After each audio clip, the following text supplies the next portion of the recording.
ሻዕቢያ ገይርዎ ደሎ ናይ ሓሶት ታሪክ ናይ ሓሶት ኣካይዳ እስኻ ጸሊምኻ እስኻ ጻዕዳ ኢኻ እንዳፈላለየ ተረዲኩም ኣሎ ናይ ሕዋትና ደም 5 ዓመት ገይሩ ከይ ነገር ኣስቅጥ ኣቢሉሎ ንሕና ድማ እዚያ ነገር እዚያ ማንም ሰብ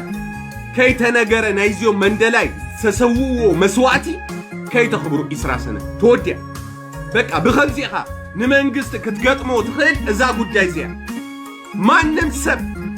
ማንም ሰብ በቃ ተወድያ እዚኦም ተጋደልቲ ስለ ዝኾኑ እዚኦም ድማ መንእሰይ ንዓሽቱ ኣብ ብርኮም ዘስተንፍሱ መንእሰያት ተሰዊዮም ነዴታቶም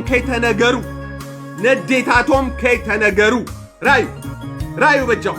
ብጣዕሚ ዘሕዝን እኮ ብጣዕሚ እኮ ደሰክፍ እኮ ብጣዕሚ እኮ ዘብክ እኮ ያራዳልጆ ከመይ ዝ ጉዳይ ከመይ ዓይነት ጭካኔ ይደለው ከመይ ዓይነት ወራዳ ድኾነ መንግስቲ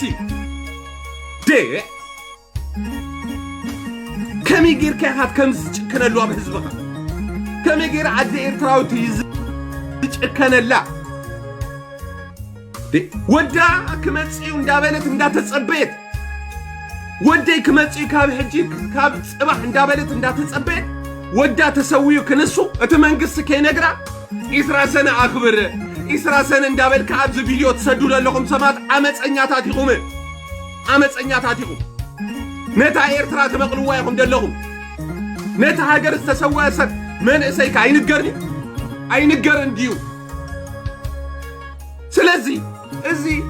ኣምሰሉነት ኣካይዳ ክነግረኩም ኣሕዋት ክተርፍ ይደለዎ እጂ በኣዋጅ ኩላካ ህዝቢ ኤርትራ መስዋዕቲ ከይፈላለኻ ክነግረካ መስዋዕቲ ከይፈላለኻ ግን ጠጠዋብሎ ተወድያ 6 ዓመት ዲና 34 ዓመት ንተጋደልቲ ኣኽቢርና ተሰውዮም ብስነ ስርዓት ኢልና ጀጋኑ ኢልና ነኽብር ነርና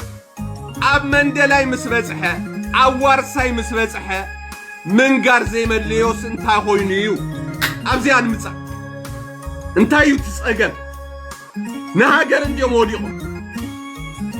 ንህዝቢ እንዲዮም ወዲቖም እዚኦም ቆልኦት እዚኦም መዓንጦም ከይቆጸረ ንኣዲ ዓማቱ ነደማቱ ተረዲኩም ኣሎ ንኢትዮጵያ ኢሉ ዝተሰወ መንእሰይ ኖኖ ክብሪ የብልካን ባዕሎም ወሲዶም ኣጥቢሶሞ ከብኩዑ ኖኖ እስኹም ኣይትንገሩን ኢኹም እንዳበለ ንስድራ በብገዞም ደብዳቤ ሰደሎም ኣሎ ወፂኦም እንድሕር ተዛሪብኩም ድማ ክትእሰሩ ኢኹም ድብል ኣስሕብ ኣቢሉ ነጊርዎም ኣሎ በቃ ግልጽ ገይረ ክነግረኩም ኣሎ ሕጂ ኩላካ ኣብዚ ዘለኻ መንእሰይ እዚ ናይ ሰማዕታት ጊዜ ቀሪቡሎ በሓንሳብ ክንገረና ምእንቲ ንሕና ጠጠው ክንብል ኢና በቃ ጠጠው ኢልና ኣገብ ክንብሎ ኢና ኣገብ ኣይነኽብሮን ኢና ነቲ ሓደ እንዳተከበረሉ ነቲ ሓደ ድማ ዘይክበረሉ እንድሕር ኮይኑ ጠጠው ክነብሎ ኢና ግልጽ ገይረ ይትዛረብ ጠጠው ከነብሎ ኢና ማንም መንእሰይ ክነግረካ ሼር ከይትብሉ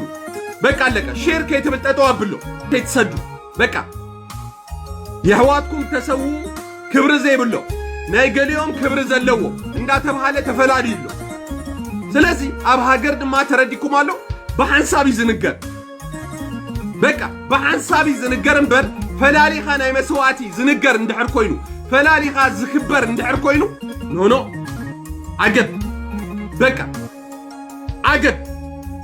ኣገብ ኖ ምሽቃት ክተርፋሎ መንግስቲ ኤርትራ ምሽቃት ክገድፈሎ በቃ ተወድያ ንመነድዩ ከሽኮ ትማሊ ዳጓሰኻ ድወሰድካዮም ቆልዑት ኣሰዊዕኻዮም ከተብቅዕ ነቦታቶም ነዴታቶም ዘይምንጋር ዘይምኽባር ሪኻ እዚና ንብለካ ደለና እዚ ንከይመጽእ ቀጻሊ መጺና ንዛረበልካ ንዛረብ ነርና ንገሩ ንብለኩም ኣለን ማንም መንእሰይ ብዛዕባ መስዋዕት ስእሊ ከይትጥቀዕ ተወድያ ከይትጥቅዑ ትሪዋ በዓለም ከይረኣይዋ ዝተቆጽኡ መንእሰያት በዚ በስባስ መንግስቲ መጻወት ኾኑ ብጣዕሚ ይዝገርም ብጣዕሚ ይደሕዝን በቃ ስለዚ كلها حسن بك عراد الجول أستمهل إيه سيلكاز نايدون قرنا كايدا مشاني تارو قلبنا يتبل أبز معات أجندة يدلك إذا أجندة زي اليوم قالوا زي إسرائيل كنبلين بك عقب سوات هاي تكبركم من معرناتكم تسووا حواتنا قلعوت كبرت هاي توهبون إلنا أبتام عالتتيا كمزو خنبلين يس